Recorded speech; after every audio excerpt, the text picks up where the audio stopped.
and welcome back to the Record of Arms. I'm your host Mark 7, and I'm glad to have you back here for part 2 of our series on the Spanish Civil War at sea. As always, the sources for this one can be found in the description, along with a link to my Patreon. So without further ado, let's pick up where we left off. Last time we looked at the state of the Spanish Navy in the mid-1930s to see what kind of fleet it possessed at the outbreak of the Civil War.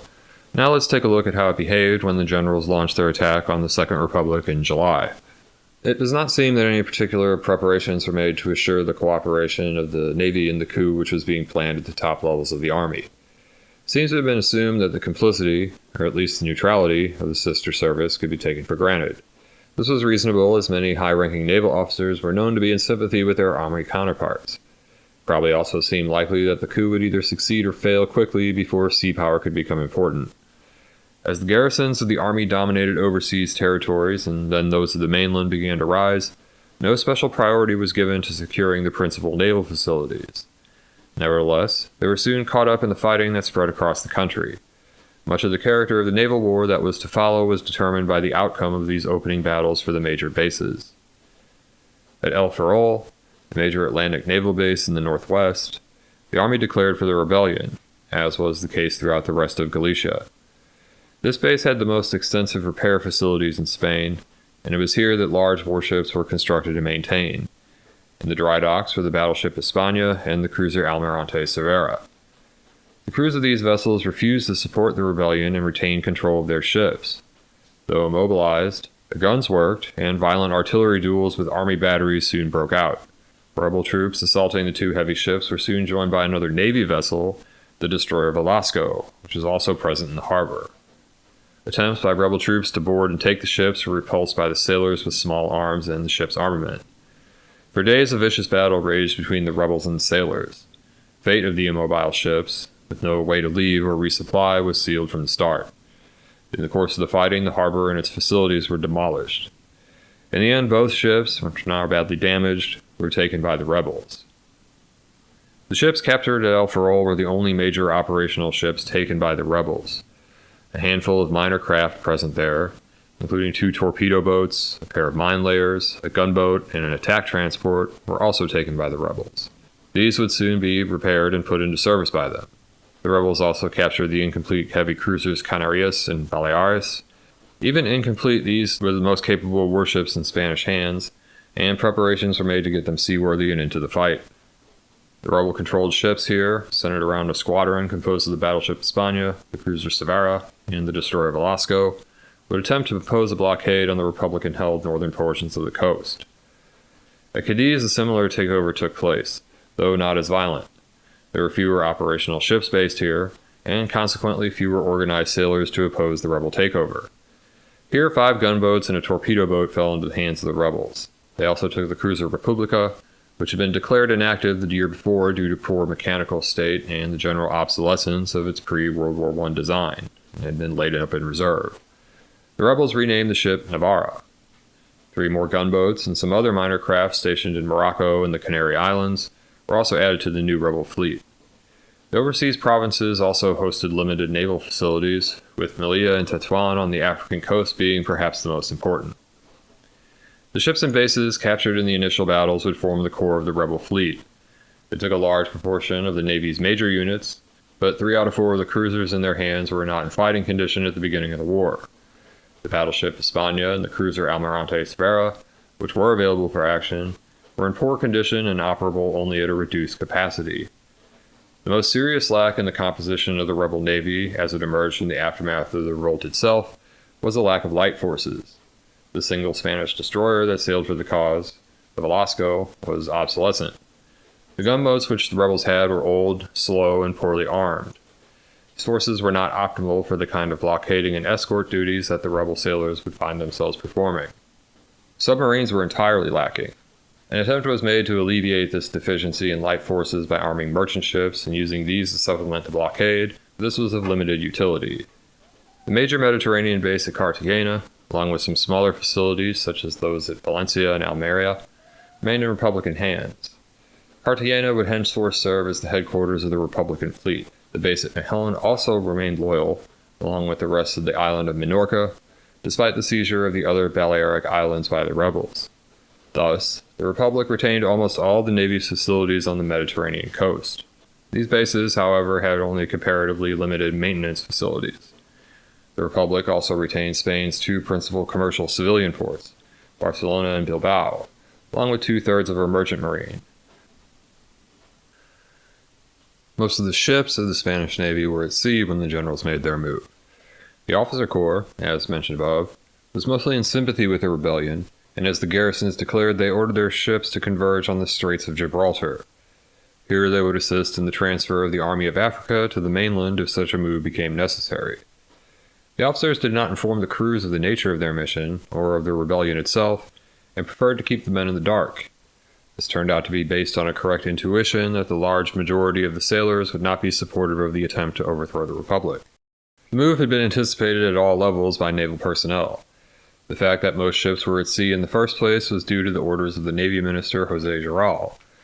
He had done this to prevent their capture in harbor if such an attempt was made. He had also directed trusted communications personnel to monitor naval telegraph and radio, telling them to, in his words, quote, "Watch their officers, they're a gang of fascists." Among the ordinary sailors, as well, the likelihood of a rising had been anticipated, and means of resistance to it had been the subject of a clandestine sailors' meeting at El Ferrol on the 13th. The political divide that existed between the commanders of the fleet and the lower ranks bore fruit once the news of the rebellion reached the ships, spread by the radio operators. The crews refused the orders of officers and took control of the ships themselves. I'm not sure if the term mutiny applies here, since the officers against which the sailors acted were themselves rebelling against the legal government, but armed struggles for control of the ships broke out across the fleet. The sailors prevailed on all ships with the exception of the destroyer Velasco. The officers were either locked up or killed. After the battle aboard the battleship Jaime I, a radio exchange between the victorious sailors and the Navy Ministry took place, which became famous in its day. It reads, quote, "Crew of Jaime I to Ministry of Marine. We have had serious resistance from the commanders and officers on board and have subdued them by force. Urgently request instructions as to bodies." Ministry of Marine to Crew Jaime I. Lower bodies overboard with respectful solemnity. What is your present position? A less violent, but in its way no less decisive, struggle for control took place aboard the destroyer Sanchez Barcastiqui. This ship was off the North African coast near Melilla when news of the revolt came. The captain made a plea for joining the rebels, but his speech was greeted with silence from the assembled sailors. Silence was broken by a cry of "To Cartagena!" which was soon taken up by the rest of the crew. The captain was deposed and imprisoned, and the ship headed back to base under the control of a committee of ordinary sailors. Ships, now under control of these sailors' committees for the most part, concentrated in the straits to prevent the reinforcement of the rebels on the mainland by the troops of the army in Morocco. These committees, modeled on those of the Russian Revolution, were a manifestation of the left-wing political organization that had taken place among the ship's crews in the years leading up to the revolt. Often, chief engineers assumed leadership positions. These were often officially confirmed in commanding officers' positions by the Ministry of Marine after the fact. According to one estimate, 230 of the 675 active-duty naval officers at the time were killed in the first phase of the war. Many who were not killed in the shipboard battles but imprisoned were later executed.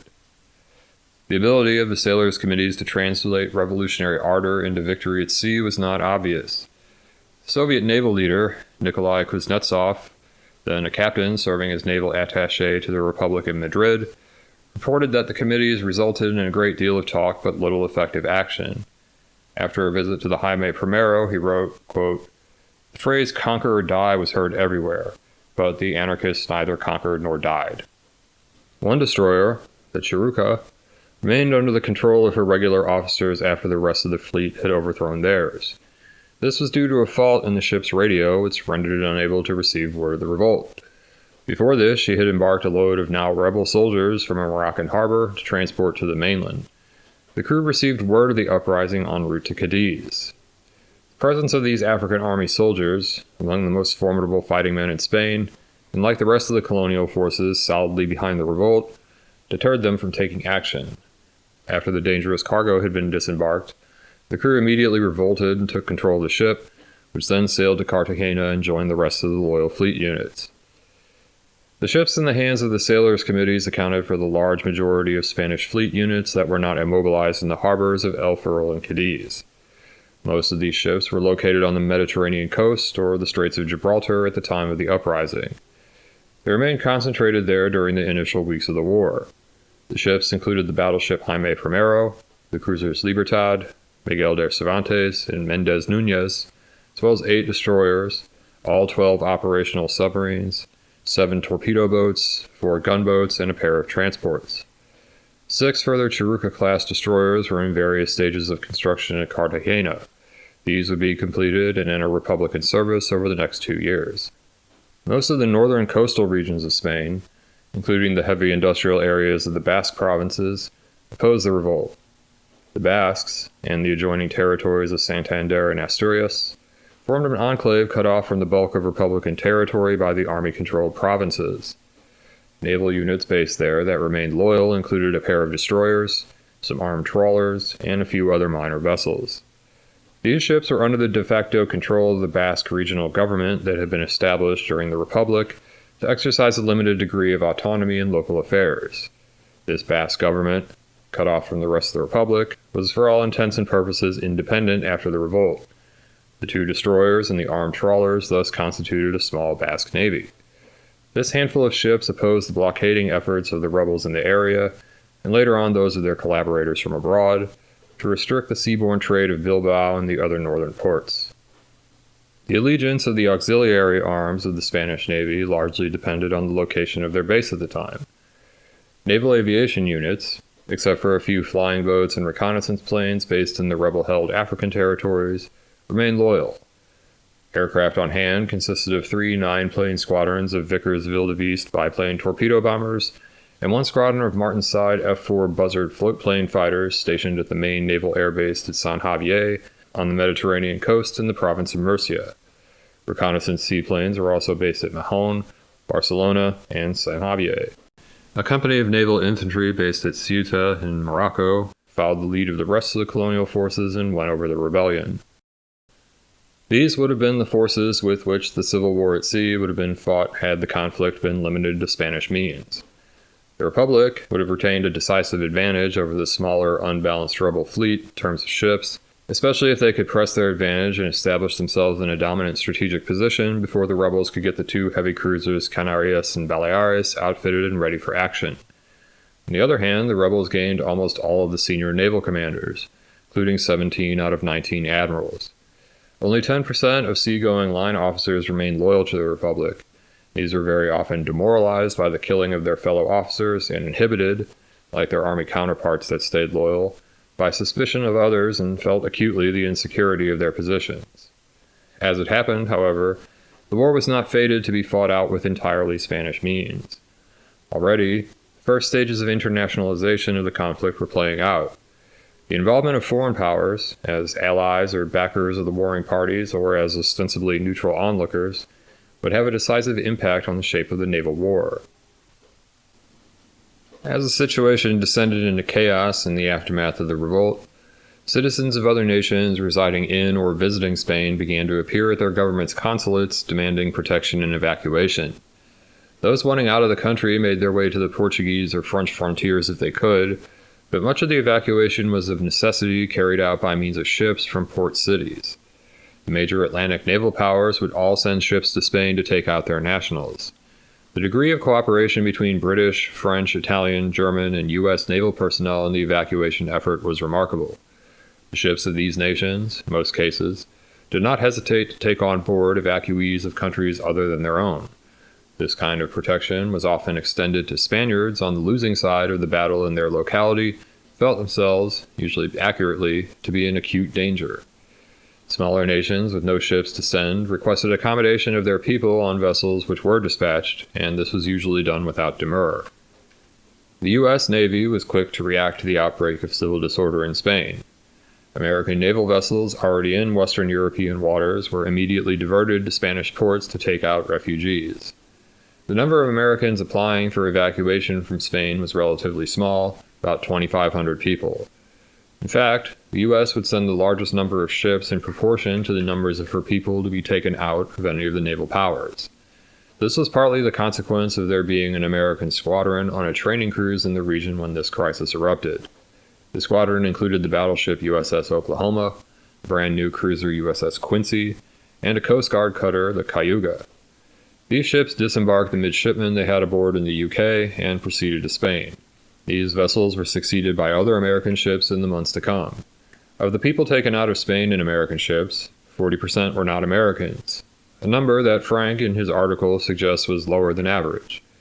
The U.S. evacuation squadron would afterwards take on a more permanent form, and the Americans would keep a cruiser and 2 destroyers in Spanish waters for the duration of the Civil War. This unit was designated Squadron 40T. Of course, the rescue effort involved vessels of several European nations as well. These are mostly German, Italian, French, and British vessels, with the British being the most numerous. Most of the evacuations were from Republican-held ports. One representative case of cooperation among the various navies was carried out almost exactly a month after the fighting had broken out. The Republicans planned a bombardment of the rebel-held harbor of Palma de Mallorca in the Balearic Islands. A notice was broadcast for the benefit of foreign vessels there. On the 19th of August, the warships at Palma, from the Italian, German, and British navies, made arrangements to sail from the harbor before the bombardment was scheduled as a squadron and await developments. Common plans were made for possible united action to prevent the bombardment if the Republicans intended to begin before a German ship carrying refugees, which was still in the harbor, could finish embarkation and get clear.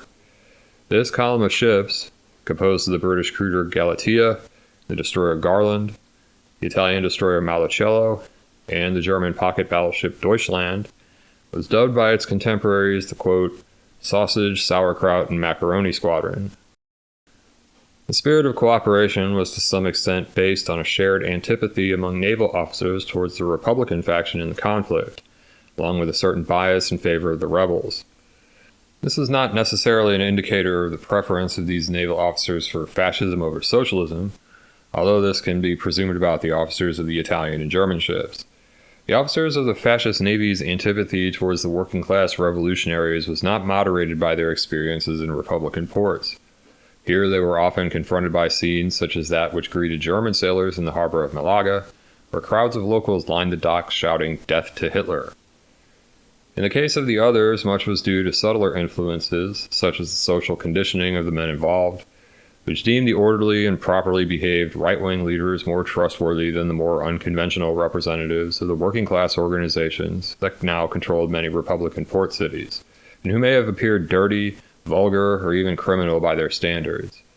Also, the terrible massacres and crimes which were being committed against the Spanish population in the rebel-held areas were much less visible or spectacular than the church burnings, the massive appropriations of private property, and the public executions which took place in the leftist areas. Not only that, but the refugees they were in the process of evacuating from these ports included many wealthy Spaniards who had reasons to fear the wrath of the militant working class, and whose sensibilities and manners would probably have evoked sympathy and contributed to a dim view of the people that they were fleeing from. It's natural to assume that poor opinions of the Republic and their left-wing allies might prevail in such a scenario. 2 months after the uprising, evacuation operations were wound down.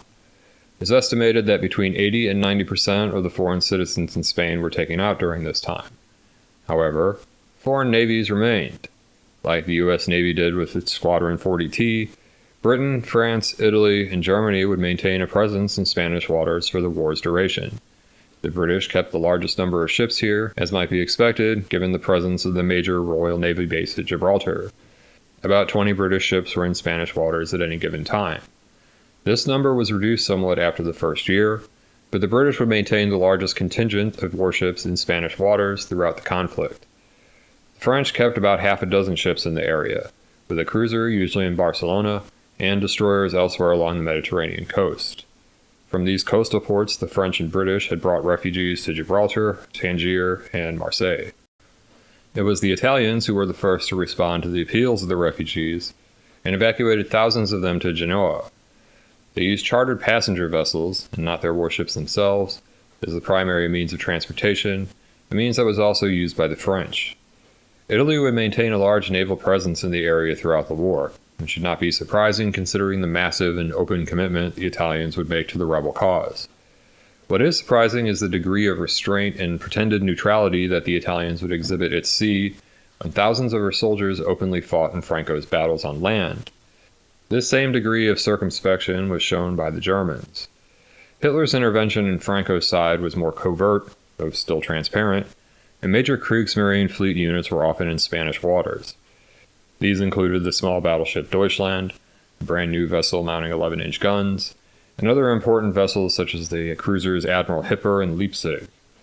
German presence was numerically small compared to the British or Italian, but it was substantial, and it involved a large proportion of the Kriegsmarine's active duty ships, as well as some of her newest ones. The presence of all these foreign vessels in the waters around Spain would lead to mistakes in recognition and attacks by ships and aircraft of one side or another. Some antipathy towards the Republic would remain among naval officers as well, even among those serving in the fleets of the nations that chose not to become directly involved in the war. And I think that is where I will end this episode. I hope you found some of this interesting, and I hope you'll join me for the next part of this series, in which we'll look at some of the first moves in the naval contest between the two newly formed Spanish factions. Thanks to all those who listened, and a special thanks to those who contributed to my Patreon. Really appreciate your attention and support. So with that said, till next time, I remain Mark 7, wishing you all the best.